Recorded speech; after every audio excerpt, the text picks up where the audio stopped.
buried treasure, ancient secrets, and one very bad idea. Opening the tomb of a pharaoh with zero backup plan. It's cursed. It's haunted. It's wrapped in 3,000 years of passive-aggressive rage. Welcome to Heinous History, the podcast where we unwrap the ancient drama and sometimes literal mummies. I'm Gorithm, your trusty archivist of the oddly specific. And I'm Dot Matrix, your glamorous grave robber of gossip. Today's cursed artifact? The tomb of Tutankhamun, also known as King Tut, also known as maybe don't open that box, bro. We're talking about 1922, Valley of the Kings. British archaeologist Howard Carter breaks into a sealed tomb that hadn't been touched in over 3,000 years. And what did he find?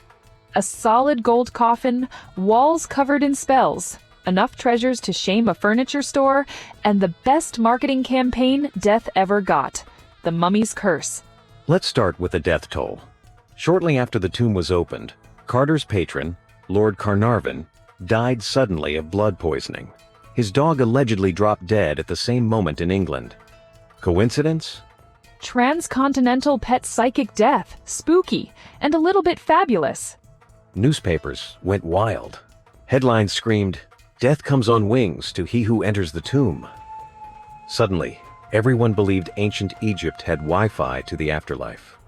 And just like that, the mummy's curse went viral, long before social media, but just as chaotic. Except, spoiler alert, it's mostly hype. Of the 58 people present at the opening of the tomb, most lived long, relatively boring lives, including Carter. He died 17 years later of natural causes. 17 years? That's not a curse, that's just adulting. Exactly. But here's the twist. While the actual death stats are unimpressive, the fear of the curse was very real. Reporters leaned into it.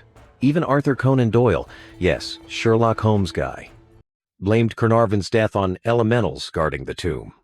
Elementals. That's just historical code for, I have no idea what I'm talking about, but it sounds spooky, so I'm running with it. And Egypt wasn't thrilled either. The Western obsession with curses conveniently distracted from, rampant looting of cultural heritage? Exactly. The mummy's curse became the ancient version of, don't question me while I commit mild colonial theft. Like, oops, we took a pharaoh, but don't worry, he cursed us, so it's all very tragic. Modern scholars suggest some curse-related deaths may have had biological explanations. Tombs sealed for millennia can harbor toxic mold, bacteria, even ancient fungi. So, King Tut didn't curse you, but maybe his tomb gave you a respiratory infection? Essentially, yes. Not quite as sexy, but more scientifically plausible. Ugh, science ruining my gothic fantasy again. Be still your fake beating heart, Dot. Too late. It already belongs to the mummy. But let's talk Tut, because the poor boy was cursed in life too. Died around age 19, likely from malaria, a broken leg, and royal inbreeding.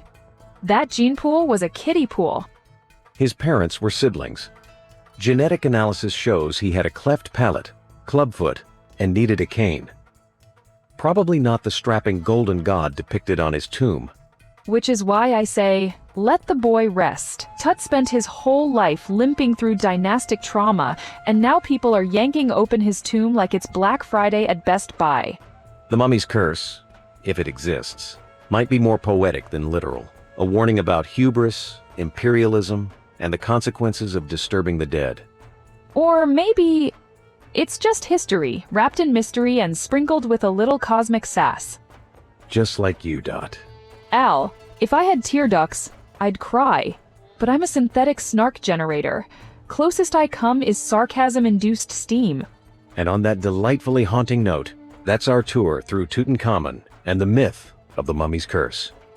Remember, folks, respect the dead, question the headlines, and if an ancient tomb says, do not enter, maybe don't. Next week, more ghastly goings-on. Who knows? We may do Olga, or we may do something just as shocking. Tune in to find out. Until then, stay curious. Stay skeptical. And see you next time on Heinous History. For entertainment purposes only. Ancient maledictions may or may not apply. No pharaohs were disturbed in the making of this video, except emotionally. Historical accuracy attempted with care, drama applied liberally. Consult a licensed Egyptologist if symptoms of sarcophagus obsession persist. This video does not contain real curses, probably. Results may include dry mouth, mystical paranoia, and a sudden interest in amulets. Please do not lick the relics. Side effects of tomb robbing may include bad karma, severe respiratory infections, and being chased by ethical questions for eternity. Excessive use of ancient powers may void your mortal warranty. Often not valid in the afterlife or underworld. Consult your local embalmer before engaging with the dead. All references to mummy rage are hypothetical and not intended to insult any undead royalty.